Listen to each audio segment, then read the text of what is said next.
Miss হবে না আপনার পছন্দের টিভি শো। দেখুন জি5 অ্যাপে একদম ফ্রি।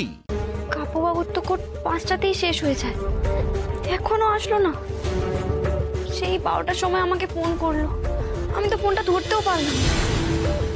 তারপর থেকে যতবার ফোন করছি ততবারই ফোনটা বেজে বেজে কেটে যাচ্ছে। এখন ফোন করলাম, এখন তো ফোনটা বন্ধও বলছে। কাপুবাবু তো কখনো এরকম করেন না, দেরি হলেও তো ফোন করে একবার জানিয়ে দেয়।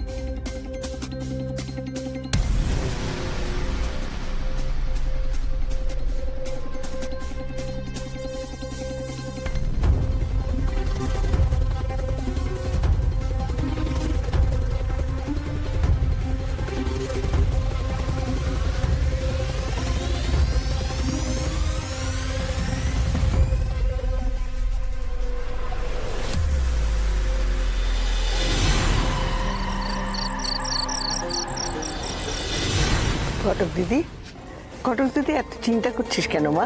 দাদু ভাইয়ের মাঝে মাঝে কোর্ট থেকে ফিরতে এতটাই দেরি হয়। ও বৌদি, তুমি এত টেনশন করো না গো। আরে দাদা ভাই দেখো, কোনো কেস জেতার আনন্দে আমাদের জন্য কোনো জিনিস আনতে গেছে। কিন্তু ফোনটা বন্ধ কেন? ও তো সবসময় চার্জার রাখে সঙ্গে। ওই আয়লা বলে মেয়েটা আমার ছেলেটাকে ধরেনি তো? হ্যাঁ, আমার মনটা খুব ফু ডাকছে গো।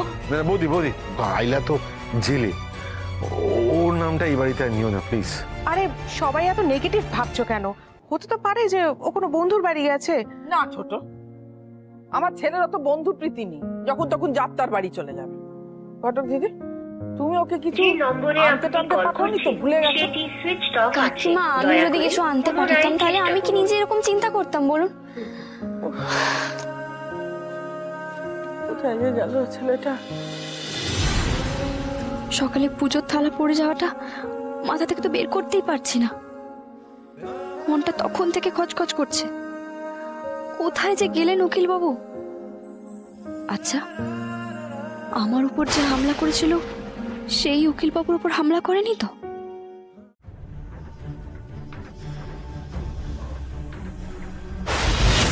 বলছি মেজকা, ওই কাপ্পুবাবুর সাথে যে কাজ করে না, তার নাম্বার তোমার কাছে আছে? বুম্বার অ্যাসিস্ট্যান্টের নাম্বার আমার কাছে আছে। আসলে আমার এই কেসটা জমা জয়দি, তুমি ওনাকে একবার ফোন করে দেখো না। আচ্ছা, এ নাও। কথা বলো।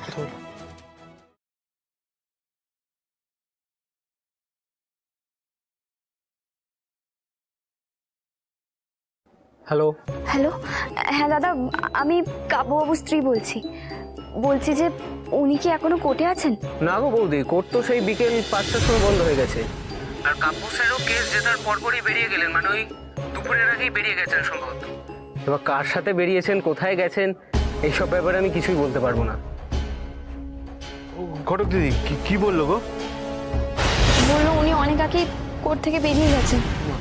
জি5 ডাউনলোড করুন আর সব এপিসোড দেখুন একদম ফ্রি।